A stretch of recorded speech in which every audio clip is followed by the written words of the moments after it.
And welcome to the Apex Open series as you will have here at the Gaming Stadium. Hopefully you're doing very well. I'm Cup Frag, and I'm joining the one, the only. It's going to be Why Not Be Reckless. How are you doing, Why Not? What's been going on for you today?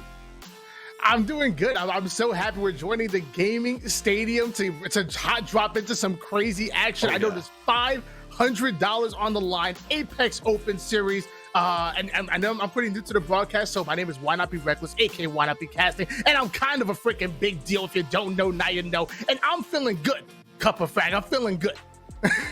We are feeling good. We've having some good banter back and forth just before we do get into this. And Apex, such a fast-paced game. You talked about hot drops. Us as casters, as analysts, we've been hot dropped into the action. And I think we're like the additional team, the spectator team, if you will, for all of the intensity that is going to come today. I believe there's going to be a couple of custom maps coming your way for the Battle Royale. And in Battle Royale, it's not just a circle you've got to look out for. There's plenty more to look out for with the deadly aim of your opponents in the server. With Battle Royale, there is a lot to look out for, isn't there, compared to your usual FPS?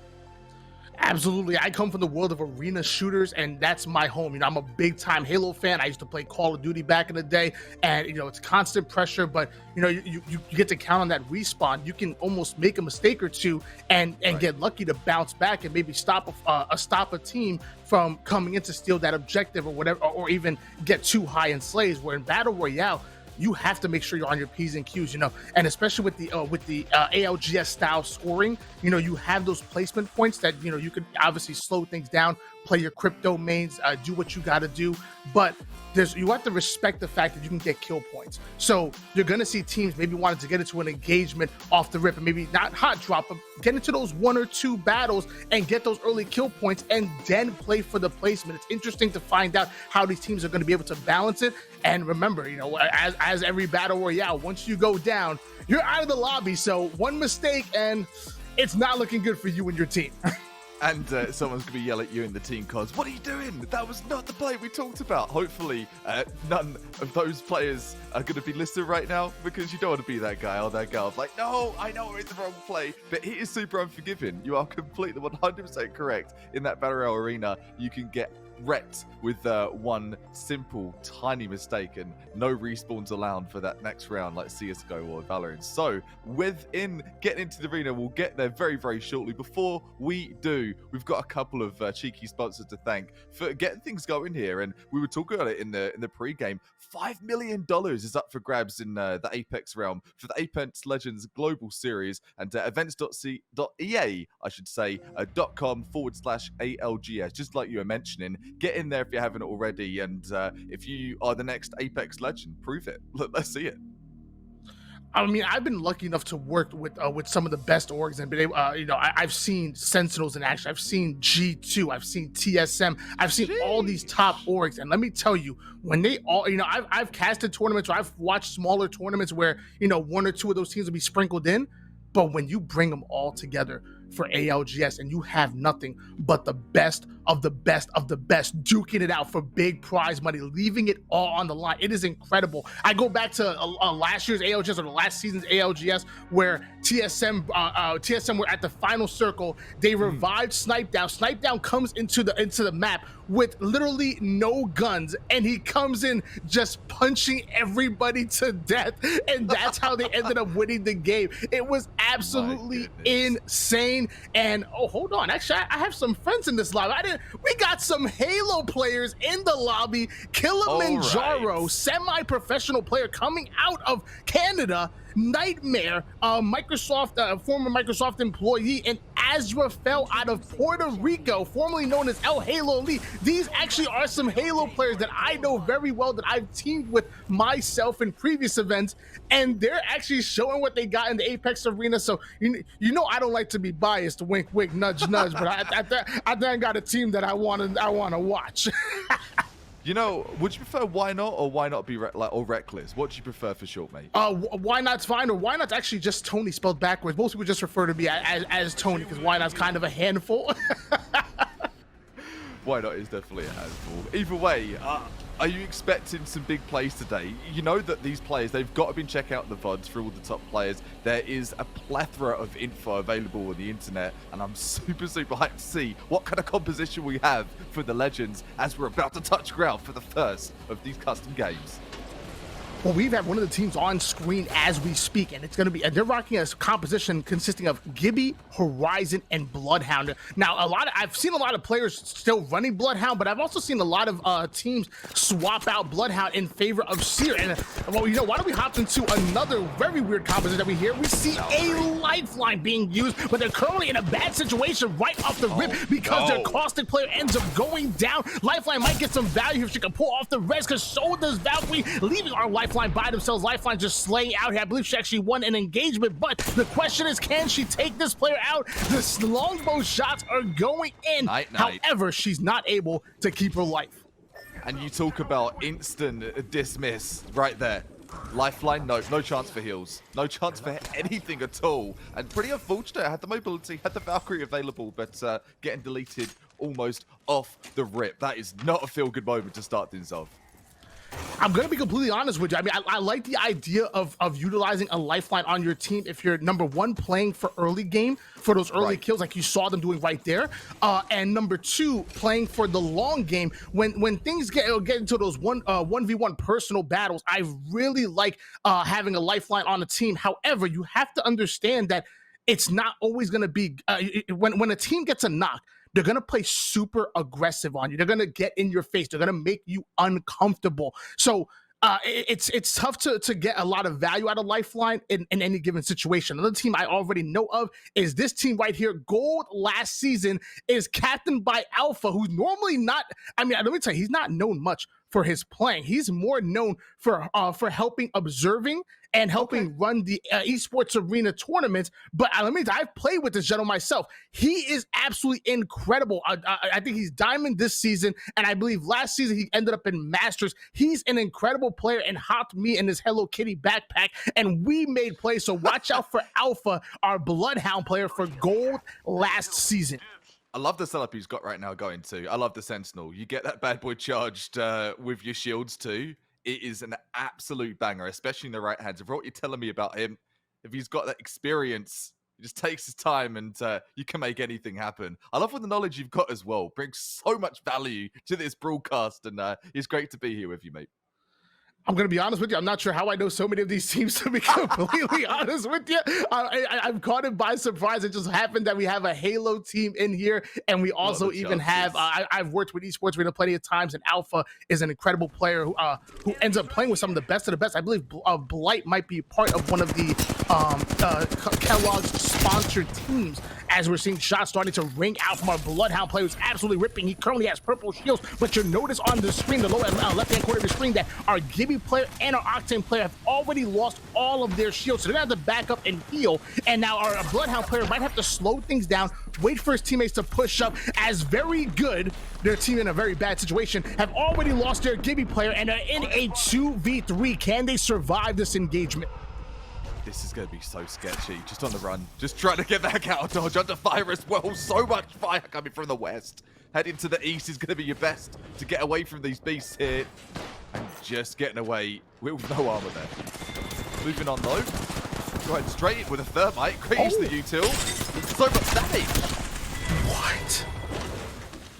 Some maximum value coming out of that thermite grenade right there, getting the constant burns and an easy slay coming out of Onion Zone. And you notice, I mean, for a tournament, we might have been on, what, for maybe about a minute, maybe a minute 30 seconds now, and we're already seeing 14 squads remaining. So a lot of these teams not afraid to engage in the early game, get that early KP, get themselves some upgraded shields via the Evo system, and really get into the action as the Volt coming in, but not able to survive the chaos. He's going to end up going expressed out to the black screen. Speaking of Express, make sure you're recycling your stuff with Return It as their express way to recycle all of your goods. You know, we waste so much we have so much plastic on this planet, especially here in North America. We are so bad at it. So make sure you guys use an Express It and make the planet better, make it safer, make it great for all of us. Not like the engagement coming from FCS, because they're not in a great spot. This isn't good. No, things looking pretty bleak here. There's targets everywhere. How many targets can you get and hit before you get knocked down? That's the question at this point. Down almost to the 2. Wraith Fusion just holding on for dear life, and meds desperately needed. There come the meds. Do have the portal available. Fancy that split gate maneuver and just get the heck out of there. And FCS, I said they weren't in a good situation here, but I mean, they did slay out, but man, he definitely needed the meds, as you said. I would have liked him prioritize an armor swap, and for his teammates, it looked like he was looking for an armor swap, but there wasn't one available. Communication is key with your team. So, you know, if you're looting that box and you stole an armor swap on there, and you know that you're not gonna be able to trade one out for your opponent, for your teammate, I think you need to small talk it out. You need to calm that to your teammate so he's not staring around looking for an armor swap like that gentleman was there. He almost lost his life to the storm because he was looking for heals and an armor swap at the same time after slaying out. So I want to see some better communication coming out of that team as gold last season. We already have our kill leader coming from this squad. They are slaying out, and we're going to see what Onion Zone is up to as they look at the communication. They have no problem sharing the shields. He's already dropping what? That was about 8 cells right there that he dropped for his team. It was absolutely just raining shields. Not a problem. We like to see that. Give me the shield cells. Gimme. I love the fact that this player is rocking the Rampage. He has a lot of ammo, and also we have our Octane player rocking the Flatline. Same thing. Both of those guns running heavy ammo, but they both are very different. Our Flatline is a gun that you want to get from the mid-range to close range because the hip fire on this gun is absolutely incredible. It puts in that work. Where the Rampage, in my opinion, I think it's much better for long range with a slow rate of fire. While speaking of a mid-range gun and a fast time to kill, R301 Sentinel coming in looking for some heads to crack on, has the 112 headshot from across the map. Beautiful shots coming from our Valkyrie player, but our Wraith does go down. Our Valkyrie's sitting back and sniping right now, which I'm not mad at, but I think at some point maybe he should have came down with the collapse with Wraith, or Wraith should have been aware that his 2 teammates were playing back and playing the long game and been able to queue out and come back towards his teammates. Either way, our Wraith player does go down, leaving Valkyrie and Octane by themselves. 11 squads remaining. You're already a man down with no chance of getting your banner. That's not looking good for our spectator squad. I was about to say, Rectus, I don't think they're going to be able to recover that banner either. I think that banner's in no man's land. And you talk of good cover, you talk of high ground. The God spot was available there from Sumkun. It just wasn't, no communication. And communication is key, especially in the Battle Royale. Overcomm's not really a thing. It's not really a thing. Someone's coming too much. You're like, great, give me all those callouts. I want to know what's going on. I want to know what you need so I can be a better teammate. It's not just about the solo plays. It's about what your teammate can do for you as well. That's one to take home. I know for me at least. What I'm really trying to figure out here is that we're closing in on 2 minutes and 20 seconds for this round 2 hill, and we're already dropped to a little bit over half the players, or half the teams, I should say, in the lobby right now. Our kill leader is Protectful, our Gibby player, coming out of gold last season. This is a team, again, Alpha has observed so many tournaments. He's been that he's been that professional observer. He's seen the best of the best. He's literally watched how TSM plays. He's watched how G2 plays. He's watched how Era plays, and he's not that bad of a player himself, and he's very good vocally. He's definitely that IGL for the team. Watch out for gold last season, and clearly Gibby knows what he's doing. He has 4 kills. He's the kill leader in the lobby with only 11 squads remaining, so they're looking good. They're really looking good.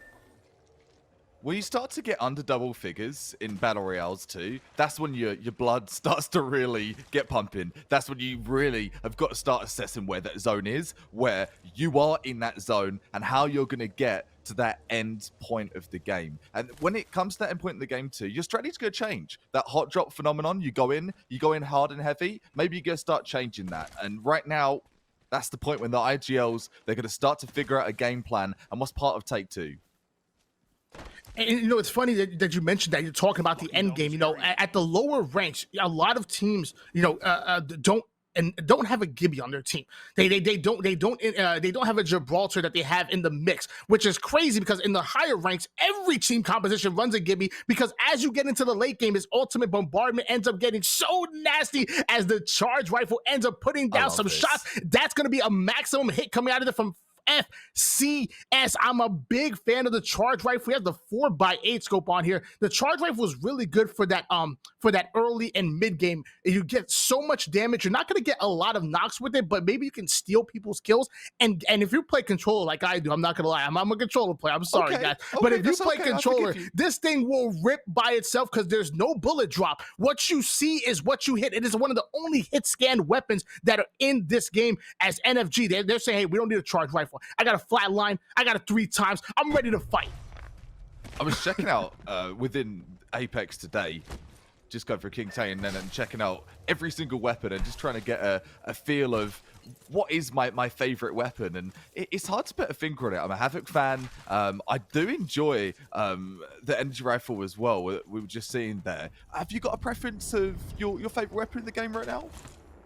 So I'm going to be honest with you. I mean, the way I find success in the game is by playing the late game. I'm very confident in the late game. So, oh my gosh, as the L-Star, which got a recent buff, is really putting in that work, maximum amount of damage, hitting massive shots, and even having some of his shields going to get into the bubble engagement. And Gimme goes down, going in for the early thirst. However, there has to be a player near here. This has to be some kind of rat-on-rat crime, if you will. That player was knocked. He didn't have gold shield, so I'm wondering where exactly was his team as Octane was able to get the finish and now is calling back in Valkyrie. My gosh, beautiful plays coming out of the wing. Man, I'm assuming that's an acronym or for association or an abbreviation for association. The Wingman Association, I'm guessing here.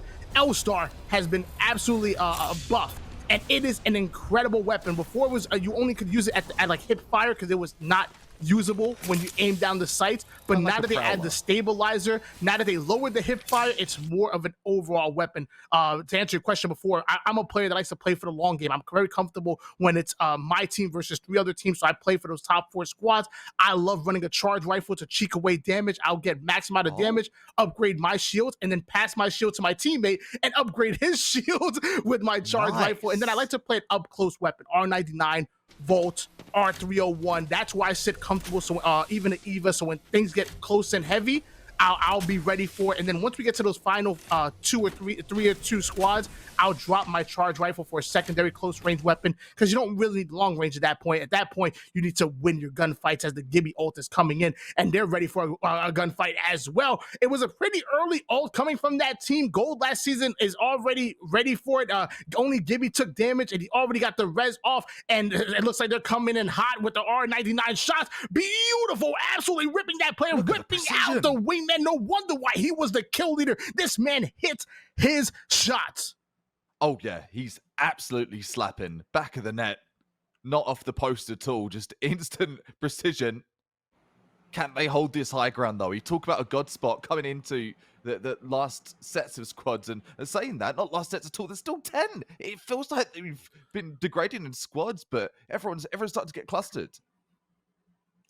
Longbow shots coming in from our Bloodhound player, but looks like he's by himself. The collapse coming in right on gold last season, and I'm sure they actually won that engagement. Gibby coming out with the bubble res, and they are feeling good. 5 kills coming out of our Gibby player, aka Protectful. 9 squads remaining, and look at the damage. 1,175 damage. I mean, that's how much damage I put in a full day. This man's doing it in 1 game so far, and the game's not even over.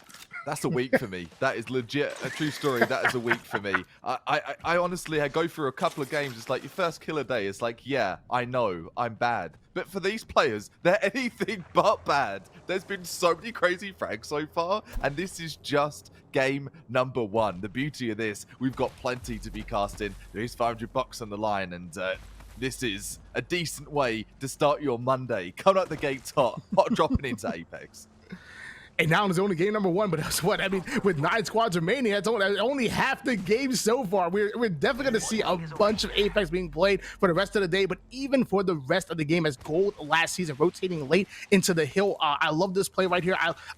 I'm gonna be honest with you. Again, I like to play for the late game, so I will rotate later towards the edge of circle, make sure that nobody's gonna be behind me coming from the hill most of the time, and then just get in there and sneak in some kills on any rats like this might be right here. The scan comes in, they only see 2 squads, so a 3v2 situation potentially. I know they want to collapse on that as the R99 ripping shots, not taking any damage here, and it looks like his teammates are putting in work. That's both of those teams, teammates right there. A third player over here by himself.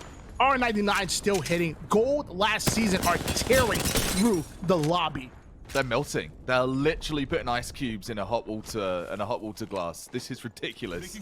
No one is standing in their way. Absolutely not. This is like a season. I know you played a little bit of season 0, season 1. This is a season 0, season 1 composition we have here. R99 wingman. This was like the go-to for going back to season 1. This is a classic loadout, isn't it? And it's also, you've got sort of classic champions as well. You've got your Filter, you've got your Octane, you've got your Bloodhound as well, and they are deadly Apex demons right now. Still going, still inflicting damage. They go for another engagement. That they're not done. Still the kill leader rocking 6 kills at the moment on the kill feed, the top right-hand corner. You'll notice that Blight already got the down. They're going to finish this player off, and clearly he has some teammates. So that wasn't a gold shield, so clearly there's a teammate somewhere here, because that was only a knock. But it looks like they're armor swapping. They're ready. 1,700 damage coming out of Protectful as we're going into 8 squads and another engagement in front of them. We might as well stay on gold last season's point of view. All they're getting into the action. They're winning their engagements, but Gibby is getting ripped on the west side of his point of view right now. He's gonna have to try to stay alive and play his life. They don't want to go down, especially that teammate who has red shields, but it doesn't matter because they rip him apart as well. Protectful not even going in for the heals, confident that he can help his teammates while taking little damage. Great job by Protectful. 7 squads remaining, and he has 7 kills by himself. This is such an intense first game. I wasn't ready for this. I was absolutely not ready for this. Someone should have told me how intense it's going to be off the rip. Protectful by name and by nature, almost with the ult as well. So, shields, there's the dome. What can we see in the late game? Go ahead, brother. I was gonna say, on behalf of the gaming stadium, I want to apologize to our audience, because we should have warned you to take the little ones off off of the room. This is not suitable. This massacre is not suitable for the young ones at home. We should have warned you, and that's our fault, as that player gonna die in the storm doesn't stand a chance, and the circle is merciless. 1 minute and 25 seconds until we potentially get into our final hill. 7 kills coming out of Protectful. 5 squads remaining, and gold last season looked like they are tearing apart and not slowing down as a Gibby ult is coming in, but it's not coming from gold last season. Gold last season's Gibby still has their ult, and he is saving it for the right time. I believe we have a little bit of a rat cam here. That player ratting it out, trying to stay alive as long as possible. When your teammates go down, that is the play. It is the play, and we'll get talking about rat plays another day. I could be talking all day and all night about that. Rat plays commonly frowned upon, commonly a slag on someone, but rat plays are the way to get it done. And right now, that is the only option, really, when it comes to 5 squads left. Where are your teammates? They're not to be seen. He's got to do that dance and try to stay along as possible and get that res. And we just had on the screen my Halo playing friends, because trying to look out at Apex. Looks like they were able to stay alive for this final 5 squads that was made up of Nightmare, Kilimanjaro, a semi-professional Halo player who's absolutely put in work. He has made it into the HGS Pro Series multiple times. That is top 8 during the open tournaments and qualifying to play with the pros, as Protectful coming in, shooting down the caustic gas before it goes off. But there is one gas that went in. It's not going to matter. Caustic ends up getting spotted and ripped. Protectful trying to stay alive, though, because let me tell you, that gas that slows you down, it gives you the damage. It is not pleasant whatsoever. Caustic's value gets higher and higher as you play towards I guess a first floor, even a second floor, and also play towards the late game as well. Yeah, it turns that multi-dimensional game into a single-dimensional, right? You go from 3D to 2D by choice. You make the map as you will want it to be. When it gets pushed into that center area, though, it still can carve some territory, but not quite as potent as it could be. Let's see, though, in this scenario, what are these gamers going to do with it? R301 coming out of Alva, our Bloodhound player, and the only player currently not rocking red shields. But if you see at the bottom left-hand corner, it says 244. That means he is 244 damage away from getting to red, but it's not going to matter because Gold last season find the rat, take the rat down. We were on their point of view for most of the game, and they put in the work. They get a big win. I'm telling you, I told you before, Alpha, he's been observing some of the best of the best of the best. He has watched TSM, he has watched G2, he has watched Era, NRG, and all of them. And as an observer, he almost has an advantage because his gun skill, is pretty damn good. It's anything, you said stale, but you're right. It's anything but stale. It is exceedingly good and absorbing all of those plays. Give me that play. Give me that play. I'm taking it all in, and then it's just coming all out of him like an explosion of absolute power. You saw it in that game there. And what are we going to see for the other? Constant domination of that sort? Or are we going to see a bit of variance? What do you think is going to happen for the rest? Well, actually, I'm getting a call from Alpha. Yeah, Alpha. Oh, your secret. He's telling me the secret. He's telling me the secret sauce right now. So they're going to win this tournament because he's listening to some of the most hype music provided by Monster Cat for only $5 a month. You're telling me you can download or stream music and videos with no fear of getting DMCA'd if you're streaming. And that's what, okay, we found the secret. So there it is. If you download Monster Cat for as low as $5 a month, you can stream and you can download music and videos and be hyped while you're playing to make sure that you hit every shot and make sure that you always have that energy. I must be listening right now because I always have the energy. I'm always hyped. Sheesh, definitely. This guy is buzzing with energy and it's contagious. It was a long weekend of CS and I am ready for some more Apex. So let's get things going furthermore into some other games. We'll be right back after a short little break. Catch your breath, grab a drink, grab a snack. I'll be back with more Apex Legends.